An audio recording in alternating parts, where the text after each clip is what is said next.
Bonjour et bienvenue à l'émission Chrétien comme Christ. Aujourd'hui, nous allons aborder un thème assez spécial qui dit « Abandonne tes bœufs ». Alors Christine, je me tourne directement vers toi parce que dis-nous ce que ça veut dire ce thème et sur quoi est-ce que tu te bases pour nous introduire cette méditation d'aujourd'hui. Eh bien, ce thème est basé sur l'appel d'Élisée, du prophète, qui est celui qui va devenir le prophète Élisée. Et on va lire dans 1 Roi, chapitre 19, à partir du verset 19. Il nous dit que Élie partit de là, et il trouva Élisée, le fils de Shaphat, en train de labourer. Il y avait devant lui 12 paires de bœufs, et lui-même se tenait près de la 12e. Élie s'approcha de lui et jeta son manteau sur lui. Élisée abandonna ses bœufs et courut après Élie. Il lui dit « Laisse-moi embrasser mon père et ma mère, et je te suivrai. » Élie lui répondit « Vas-y et reviens. Pense en effet à ce que je t'ai fait. » Après s'être éloigné d'Élie, Élisée prit une paire de bœufs qu'il offrit en sacrifice. Avec le bois de leur attelage, il fit cuire leur viande et la donna à manger au peuple. Puis il se leva, suivit Élie et fut à son service. Alors, ce qu'on voit ici, c'est que Élisée était un homme, je vais dire normal, qui travaillait déjà, qui travaillait au champ, qui était fidèle dans ce qu'il faisait. Et Élie est allé le trouver sur l'ordre de Dieu. C'est Dieu qui avait dit à Élie, va trouver Élisée parce que c'est lui qui sera prophète après toi. Et donc, en mettant son manteau sur Élisée, il lui faisait connaître qu'il allait vraiment être son successeur quelque part.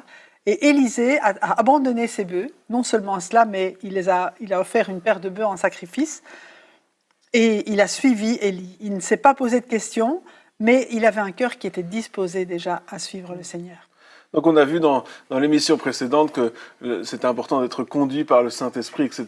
Et ici, il y a quand même...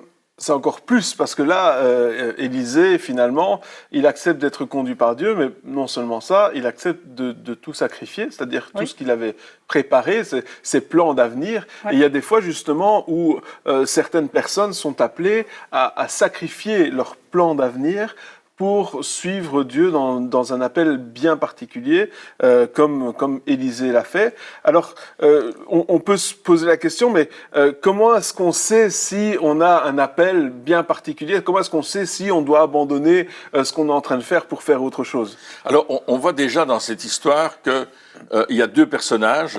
Il y a Élie, qui est déjà un prophète qu'on connaît, il est réputé, il a déjà son appel, il a fait des choses extraordinaires. Et c'est un père, quelque part. Et la première chose que je voudrais dire, c'est que on a besoin de pères dans l'Église qui vont nous donner déjà ce que eux-mêmes ont reçu pour le communiquer à d'autres, afin que on n'ait pas recommencé plein de choses et on peut éviter un tas d'erreurs. Ça, c'est une première chose. Deuxièmement, il y a Élisée qui est quelqu'un selon le cœur de Dieu. Si Dieu l'a choisi, c'est qu'Élisée est déjà près du cœur de Dieu. Il est déjà prêt à rentrer dans un service. Il est déjà disposé à faire quelque chose parce qu'il ne va pas discuter longtemps. Il va juste dire, je vais embrasser mes parents, je vais leur dire que je vais te suivre. Et en plus, il a compris quelque chose d'important, l'importance du sacrifice. Et là, il va marquer la décision qu'Élie a fait sur lui en lui mettant le manteau de prophète. Il va le marquer par un sacrifice qu'il va faire non seulement pour ses parents, non seulement devant le peuple, non seulement devant Élie, mais aussi devant Dieu. Et c'est un sacrifice où il dit, je suis d'accord de rentrer dans cette dimension-là, quel que soit le prix. Donc, ce que tu es en train de dire, finalement, c'est que lorsqu'on reçoit cet appel, parce que si on veut être honnête, tout le monde n'a pas forcément un appel à quitter tout ce qu'il a, parce qu'on en a parlé, on a dit des fois, notre appel, c'est de servir Dieu là où nous sommes, mais dans certains cas, on est appelé à quitter tout ce qu'on a pour pouvoir suivre Dieu dans l'appel qu'il a mis sur notre vie. Mais ce que tu es en train de dire, c'est que le contexte est aussi important que l'appel, c'est-à-dire que on a besoin d'avoir des personnes qui sont sont autour de nous, qui vont nous aider. Donc ou sinon on va devenir des despotes, on va devenir des personnes des électrons libres. Des électrons libres qui ont nos propres vérités, notre propre appel, et on fait ce qu'on veut, etc. Donc on a besoin d'un cadre de protection quelque part. Donc ici, on parle d'Élie qui avait déjà une réputation. Et puis, on parle aussi d'être prêt dans notre vie. C'est-à-dire que c'est important à savoir, parce que des fois, il y a des personnes qui elles viennent de se donner à Dieu, et puis un mois plus tard, elles ont un appel, elles reçoivent une parole prophétique, et elles se disent, voilà, tu vas aller dans les nations, tu vas prêcher, etc. Et puis elles se disent, waouh, ok, je prends mes valises et j'y vais. Alors, ça peut fonctionner, ça a déjà fonctionné dans certains cas, mais c'est pas très sage de faire ça. Non. Dans le sens où, s'il n'y a pas toute une préparation on a besoin d'un fondement. Voilà, c'est ça. Donc, même si on a un appel, eh bien, on doit être préparé à répondre à cet appel, même si la formation n'est pas complète. C'est-à-dire qu'on va être formé avant l'appel, la pré-appel formation, je ne sais pas comment on peut appeler ça, et puis on va être formé dans notre appel, parce qu'il y a certaines choses qu'on ne peut apprendre que dans la pratique. C'est un petit peu ça que... Tout à fait. Et si on voit la vie d'Élisée, Élisée était connu comme celui qui versait de l'eau sur les mains d'Élie. Donc même s'il est appelé à être prophète, son ministère de prophète ne commencera réellement qu'après le départ d'Élie. Donc quand même mais un petit pendant tout ça, il y a donc il y a toute une formation et tout un temps où il a marqué sa fidélité à être fidèle dans les petites choses qu'Élie lui demandait. Et ça, je pense que c'est très important aussi. Donc d'abord... Moi, je dirais qu'il était déjà fidèle avant de commencer, parce qu'il connaissait la valeur du sacrifice. Il connaissait ça, et il va d'ailleurs sacrifier 2 bœufs. Et il faut savoir que c'était quand même des bœufs qui tiraient le char, donc qui tiraient la charrue en fait, et qui avaient de la valeur. Donc on voit qu'il va lui-même s'engager d'une manière financière dans cette dimension-là. Mais moi, ce que je vois, après c'est peut-être mon imagination, mais moi ce que je vois dans cette image-là, lorsqu'il brûle les bœufs, parce qu'il brûle les bœufs et il brûle aussi l'attelage. Et moi, je me suis toujours dit, Élisée, ce qu'il a fait, c'est qu'il a brûlé son plan B. C'est-à-dire que des fois, on a un appel que Dieu met sur notre vie, et puis on se dit, ok, je vais faire ça, mais si ça marche pas, eh bien, j'ai un plan B, c'est-à-dire j'ai quelque chose que je peux faire si ça fonctionne pas. Mais Élisée, ce qu'il a fait, c'est qu'il a brûlé les bœufs et il a brûlé l'attelage. Donc tout ce qui lui permettait de vivre, finalement, c'était peut-être son héritage, c'était peut-être ce qu'il avait reçu pour lui plus tard vivre. Donc il s'est dit, soit je fais la volonté de Dieu, soit j'ai rien d'autre. Pourquoi ? Et je pense que c'est important parce que si on a un plan B, alors on a une tentation de retourner en arrière dès qu'on va arriver à un problème. Je pense que tu peux témoigner de tous les problèmes qui arrivent, auxquels on fait face lorsqu'on répond à l'appel de Dieu. Tout à fait. Non, ça c'est certain qu'il y a des problèmes. Et ça montre aussi l'esprit, je veux dire, sacrificiel d'Élisée. Absolument, donc il y a vraiment le sacrifice. Non seulement il va brûler ses bœufs, enfin il va offrir ses bœufs qui vont servir à manger finalement pour le peuple, mais il va brûler l'attelage. Mais c'est vraiment, comme tu dis, c'est un esprit de sacrifice. C'est lui-même qui va se donner. Ouais. Donc quand on se donne soi-même, on donne aussi ce qu'on a, ce qu'on est, ce qu'on a pour le service de Dieu. Et là, cet esprit de sacrifice est absolument nécessaire pour servir Dieu. Ouais, donc on parle déjà, juste dans ces quelques versets, de payer le prix aussi. Absolument. Donc c'est-à-dire qu'on doit avoir des pères spirituels, des personnes qui sont là pour nous aider, pour nous conduire, qui vont être... à qui on accepte, qui nous reprennent, etc., donc qui vont nous conseiller. On doit aussi nous-mêmes déjà nous être préparés, c'est-à-dire que s'il y a un appel de Dieu, par exemple, pour être missionnaire, dans un certain pays, la première chose, c'est d'apprendre déjà comment évangéliser la culture qu'on va rencontrer, la langue, apprendre la langue, etc. Ça n'a pas de sens d'aller dans un pays en disant moi je vais être missionnaire là-bas et d'avoir aucune notion de la langue, aucune notion des coutumes. Donc il y a toute une préparation qui est là. Et après se dire je suis prêt à payer le prix. Il y a un prix à payer et je vais payer un prix qui est peut-être même très élevé. Ouais. Il y a une préparation. Et ce que je vois avec Élisée, c'est qu'il va se mettre, bien sûr, au service d'Élie, mais au service de Dieu. bien sûr, et au service du peuple, parce que cette nourriture, il va la distribuer au peuple.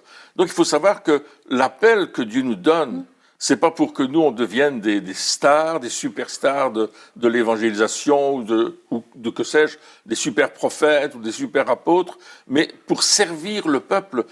Et en même temps qu'on sert Dieu, on sert le peuple. Et Jésus a dit lui-même, je ne suis pas venu pour être servi, mais pour servir. Et d'ailleurs, il y a un exemple formidable dans l'évangile de Jean, où Jésus va laver les pieds de ses apôtres. Et ses disciples vont dire, mais lave pas des Pierre, il va dire, mais non, tu vas pas me laver les pieds. Et puis Jésus dit, attends, celui qui a ma parole est déjà pur, et il n'y a que les pieds, parce que les pieds, c'est là où on marche tous les jours, là où on va servir. Et Jésus a dit, c'est ça qu'il faut faire. Il faut être au service des autres. Ouais. Et c'est ce qu'on voit dans ce texte-ci. Être là où Dieu nous veut, c'est être prêt à obéir à ce que Dieu nous demande pour servir le peuple de la part de Dieu. Ouais. C'est ça. Donc on parle d'un esprit sacrificiel, Oui. donc ça veut dire qu'on va faire des sacrifices et on va être au service. Donc Élisée, il a servi le peuple en faisant ses sacrifices, mais après il a servi Élie, et tout ce qu'il faisait finalement, c'était laver ses mains. Voilà, il était là avec une bassine tout le temps et il était en train de laver les mains d'Élie. Et on peut se dire, oui, mais est-ce que c'est vraiment gratifiant? Est-ce que c'est ça? Parce que on peut, je sais pas. Des fois, lorsqu'on est appelé par Dieu, on se dit, waouh, ça va être extraordinaire, on va faire des choses extraordinaires, avoir des signes, des prodiges, des miracles, et ça va être super. Et là, et je peux un peu imaginer Élisée qui, pendant tout ce temps qu'il était là au service d'Élie, tout ce qu'il faisait, c'était laver les mains. Et là, il a pu se dire plusieurs fois, et c'est là qu'on parle du plan B. Purée, je vais retourner à ce que je faisais avant. Je veux dire, ça m'apporte rien. Mais si, au fait, ça apporte quelque chose. Ça apporte qu'on a ce cœur de service. Ouais. Et ça, c'est vraiment, ça prend du temps à forger cette attitude de service. Parce que si on ne prend pas assez de temps à forger l'attitude de service, qu'est-ce qui va se passer? C'est qu'on va vite monter, s'enorgueillir, avoir le gros coup, et dès qu'il y a quelque chose, waouh, c'est vrai. C'est quoi cette importance? Comment est-ce qu'on peut faire pour développer cette attitude de service dans notre vie aujourd'hui? Parce que bon, on porte plus les bassines pour laver les mains, mais... Non, mais je crois que, comme le disait Pierre, c'est aussi être au service des gens et savoir que la plus petite chose a de l'importance aux yeux de Dieu. Et la Bible dit, mais tout ce que vous faites, en parole, en œuvre, faites-le pour le Seigneur. On le fait pour bénéficier les gens, mais on sait que on le fait sous le regard de Dieu et on le fait pour plaire à Dieu, aussi petit ou aussi bas, je vais dire, soit la tâche qu'on accomplit, mais c'est vraiment un cœur que Dieu nous demande, vraiment un cœur de serviteur. Et c'est important parce que tout dépend aussi de qui nous sommes en Jésus-Christ. Le fait de faire des choses qu'on appelle basses, mais qui sont importantes quand même, eh bien, c'est pas des petites choses. Des petites choses, des voilà. petites choses, ouais. Des petites choses, voilà. C'est parce qu'on généralement on met une échelle dans les choses, donc c'est pour cela. Mais ça n'enlève rien à qui nous sommes en Jésus. Et parce que nous savons qui nous sommes, nous pouvons faire des petites choses en étant fiers aussi de faire ces choses-là, parce qu'on sert le royaume de Dieu avec les plus petites choses comme avec les plus grandes. Et Jésus a dit, mais si vous êtes fidèles dans les petites choses, ouais. je vous en confierai de plus grandes, ouais. Parce que si on est fidèle dans les petites choses, on sera fidèle dans les grandes. Et en fait, ce qui se passe, c'est qu'on est en apprentissage. Hein. Tu le disais, c'est vraiment un apprentissage, c'est une école. Et ce que Dieu veut former au maximum, c'est notre caractère. Pour que, s'il nous donne une tâche qui, entre guillemets, est plus en vue, eh bien à ce moment-là, on soit capable de rester humble malgré tout et de ne pas, comme tu dis, avoir le gros coup, mais de savoir que quelle que soit la tâche que nous avons, elle est au service des autres. Oui. Et j'ai remarqué une chose, on voit que donc il versait de l'eau sur les mains d'Élie. Hein. C'est pour ça que le roi va l'appeler à un certain moment en disant mais on connaît le prophète Élisée parce qu'il versait de l'eau sur les mains d'Élie. C'est-à-dire qu'il était dans la présence d'Élie. Et l'eau sur les mains, c'était surtout quand on priait.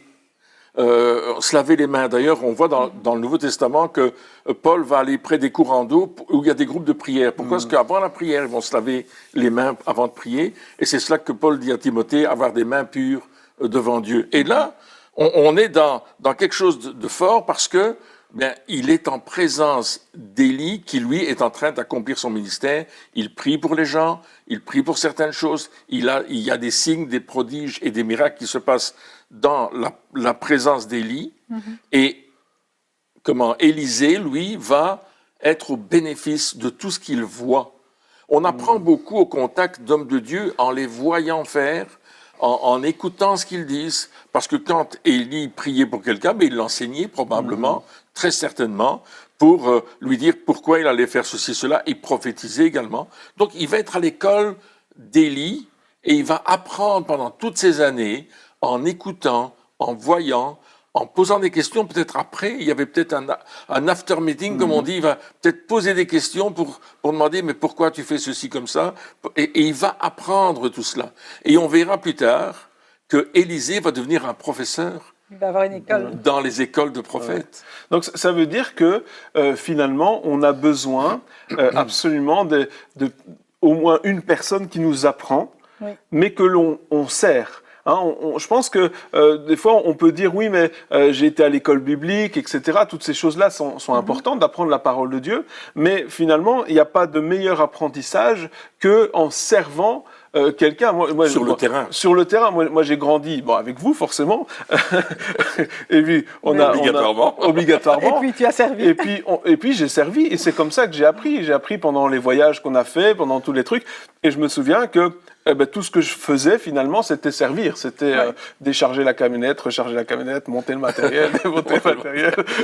Et toutes ces choses-là, servir, faire le rétroprojecteur, faire tout ce qu'il y avait à faire finalement. Même réveiller les gens à 6h du matin. Réveiller, voilà. Oui, ça aussi j'ai fait. On me l'a demandé. Mais voilà. Donc c'était servir, mais c'est comme ça que j'ai appris. Finalement, le fonctionnement des choses. Et je crois que des fois, on oublie. Aujourd'hui, on a un petit peu ce désir ou cette fausse mentalité de faire tout rapidement. C'est-à-dire qu'on veut un apprentissage accéléré, on veut faire des cours bibliques qui durent très peu de temps et puis comme ça on peut on veut tout faire très vite et puis on oublie finalement l'importance de servir. Pourquoi ? Parce que il y a cette attitude d'humilité aussi qui est développée lorsque on sert et avoir une personne à qui on s'accroche pour justement servir. C'est tellement important, c'est tellement précieux. Moi, je sais qu'il y a des serviteurs de Dieu comme ça que lorsqu'ils sont là ou lorsque je vais avec eux, je m'accroche pour justement apprendre. Mais en faisant ça, je sers aussi. Donc, il y a besoin de cette attitude de service.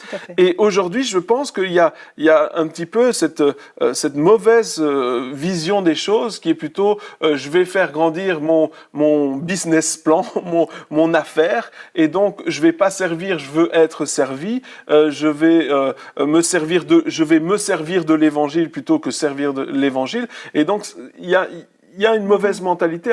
Alors comment faire pour ne pas tomber justement dans ce piège de la mentalité du monde finalement qui s'est introduite dans la mentalité du royaume, enfin des serviteurs de Dieu. Donc c'est vraiment la mentalité du tout de suite. Oui. Hein, on me dit, parce que c'est vrai qu'il y a des prophéties qui sont données, parfois, tu vois, le Seigneur t'appelle à ceci, comme ici, Élie dit à Élisée, c'est Dieu qui t'appelle à devenir prophète. Et c'est clair qu'il y a toujours cette humilité qui est vraiment très importante en disant, ok, je vais me mettre en marche, mais Seigneur, montre-moi. Et c'est là aussi de nouveau dans l'intimité avec Dieu qui va nous montrer le pas à pas. Et merci Seigneur s'il y a des pères. Mais bon, je sais qu'il y a toute une génération qui a été presque sans père, hein, qui a dû se forger au fur et à mesure, mais aussi quand même dans la présence de Dieu. Il y a le Saint-Esprit qui est là. Mais c'est tellement important, comme on l'a dit, de pouvoir rester. D'abord, l'Église locale est très importante aussi, parce que c'est là qu'on va apprendre à servir. Tout à fait. D'abord, dans l'Église locale, on apprend à servir, c'est là qu'on va rencontrer les autres, c'est là qu'on va chercher. Servir, c'est quoi ? C'est chercher le bien des autres. C'est pas chercher à me promouvoir, c'est chercher le bien des autres. Chercher à être une bénédiction pour ceux qui nous entourent, à mon niveau, avec ce que je peux faire, et au fur et à mesure, eh bien ça va grandir. Et là où je suis, Dieu va me prendre pour peut-être me dire, tiens, maintenant, tu vas faire ceci, tu vas faire cela, et il y aura des étapes que Dieu lui-même va décider. C'est pas moi qui vais me promouvoir à faire ceci ou cela, mais Dieu est extraordinaire parce que c'est lui qui met en place et qui va faire en sorte que, tiens, tout d'un coup, il va me demander quelque chose d'autre. Mais ça va venir d'ailleurs. Donc le but, et ça, il faut rattraper le coup, le but, c'est pas d'essayer de se faire connaître, d'essayer de faire grandir notre réputation, de faire notre autopromotion, parce qu'aujourd'hui, il y a vraiment, il y a ça qui se passe, et je pense pas que c'est forcément juste, parce que c'est Dieu qui ouvre les portes, c'est Dieu qui nous ouvre les portes, c'est Dieu qui fait notre promotion, et donc le but, c'est pas de se faire connaître, le but, c'est pas de faire de la pub à gogo, etc., c'est pour qu'on puisse promouvoir notre appel, mais le but, c'est de servir là où nous sommes, donc être là où Dieu veut que nous soyons finalement, être fidèle là où nous sommes, à servir sans vouloir se promouvoir, sans vouloir essayer de grimper les échelons, parce que ça aussi, c'est un piège du monde en disant, mais il faut que tu grimpes les échelons, que tu sois de plus en plus grand. Et Dieu va utiliser cette situation-là, lorsque nous sommes fidèles dans les petites choses, lorsque nous servons dans les petites choses, Dieu lui-même va nous promouvoir. Exactement, c'est ça. Lorsque Christine et moi, on a reçu un appel de Dieu pour notre vie, on était déjà au service depuis de nombreuses années. On était déjà au service de l'Église, on nettoyait l'Église, on travaillait avec les enfants, on s'occupait de jeunes, etc. On avait déjà un travail qu'on faisait pour aider notre pasteur. Notre but, c'était ça. Je nettoyais le poêle à mazout. Je me souviens, j'étais noir jusqu'au-dessus de la tête. Voilà, on servait. Et puis, à un certain moment, on avait sur le cœur, tous les deux en même temps, le fait que Dieu nous appelait. Et puis, on a commencé à dire, Seigneur, on est d'accord de te suivre, mais de quoi tu nous appelles? Tu nous appelles à quoi faire? Et on s'est posé la question, on a demandé au Seigneur qu'il nous parle par quelqu'un qu'il ne nous connaissait pas. Et chose extraordinaire, c'est que nous écoutions des émissions radio qui étaient sur Radio Évangile, courtes, etc., peu importe. Et là, la première prédication, c'était l'appel de Moïse, l'appel contestataire de Moïse. Et là, le prédicateur, il dit, tu es peut-être assis dans ton fauteuil à écouter, mais sache que Dieu t'appelle maintenant. Puis nous, on s'est regardés tous les deux, on dit, oh, c'est comme s'il nous parlait. Puis on s'est dit, bon, mais c'est peut-être une erreur. L'émission d'après, c'était un autre groupe qui n'avait rien à voir avec le précédent, et la même chose se passe. On se dit, ça, c'est quand même fort. Là, il y a un appel sur notre vie. Donc, j'ai appelé mon pasteur, et je lui ai dit, pasteur, il me semble que Dieu nous appelle à faire un travail d'évangéliste. Qu'est-ce que vous en pensez? Il dit, mais ça fait longtemps qu'on a vu cet appel sur toi.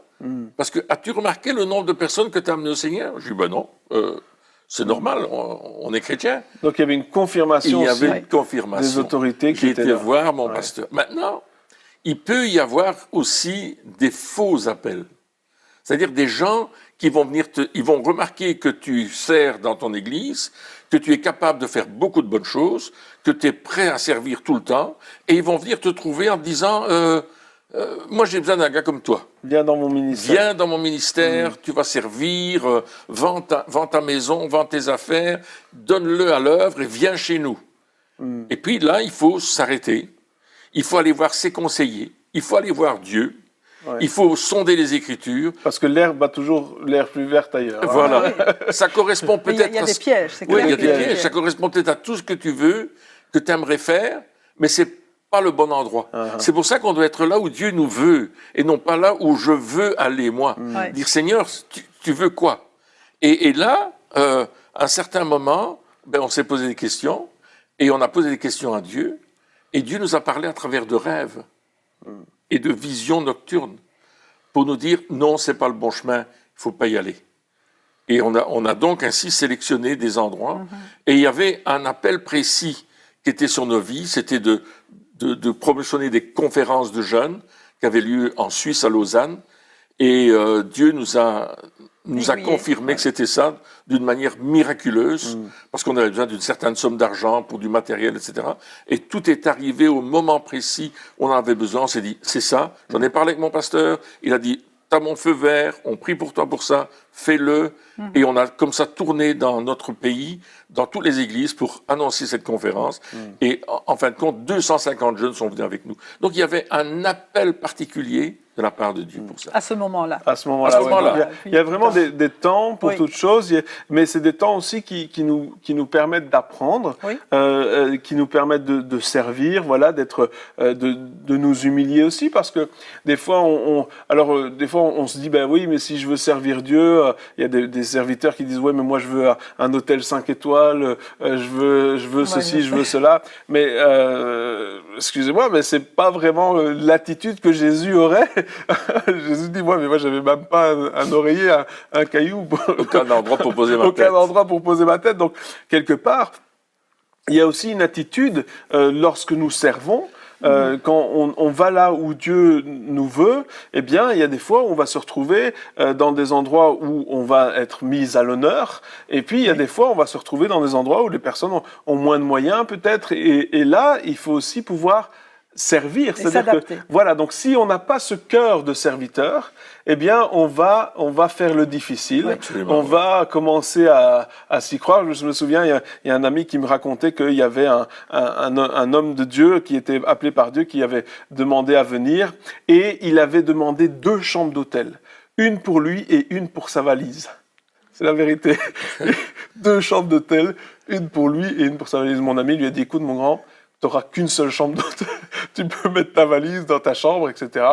Et puis, à la fin du séjour, il est venu retrouver mon ami en disant, je te demande pardon, j'avais oublié qui j'étais, j'avais oublié le cœur de serviteur, j'avais commencé à croire que j'étais au-dessus, et parce que tu m'as pas permis de faire cela, eh bien, quelque part, j'ai retrouvé ce cœur d'humilité. Et donc, il faut vraiment faire attention, avoir des gens autour de nous, avoir des personnes qui vont nous dire, parce que nos mentors, ceux qui sont nos exemples lorsque nous commençons, eh bien, sont toujours là après. C'est-à-dire qu'ils sont toujours là pour nous aider à dire, faites attention. Bon, Élisée, après un certain moment, il n'était plus là. Hein.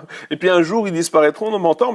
Mais en tout cas, pendant tout un temps, eh bien, ils sont là pour nous aider à rester humbles. Et puis aussi, même lorsque on commence à faire des choses peut-être qui ont l'air plus grandes, parce que c'est important ce que tu as dit. Hein. Des fois, on pense que parce qu'il y a des milliers de personnes devant nous, c'est plus grand que quand il y a personne et qu'on nettoie les toilettes, mais c'est pas vrai. C'est la même chose. Hein. Cette mentalité-là, elle est pas juste. Hein. C'est pas lorsqu'on sert Dieu, peu importe ce qu'on fait, finalement, on ne le fait pas pour nous, on le fait pour Dieu. Hein, c'est notre fidélité qui va être récompensée. Exactement, exactement. Si des fois on se dit oui, mais il faut absolument être devant des centaines de personnes, mais non. Philippe, il a été évangélisé une seule personne, seule personne, et Dieu nous appelle des fois pour une seule personne. Mais le plus important, c'est d'être là où Dieu nous veut et être prêt à abandonner nos bœufs, abandonner notre plan A, abandonner notre plan de carrière pour suivre la volonté de Dieu. Exactement. Eh bien, chers amis, merci de nous avoir suivis encore pour cette émission et puis on se retrouve très bientôt pour la suite. Au revoir.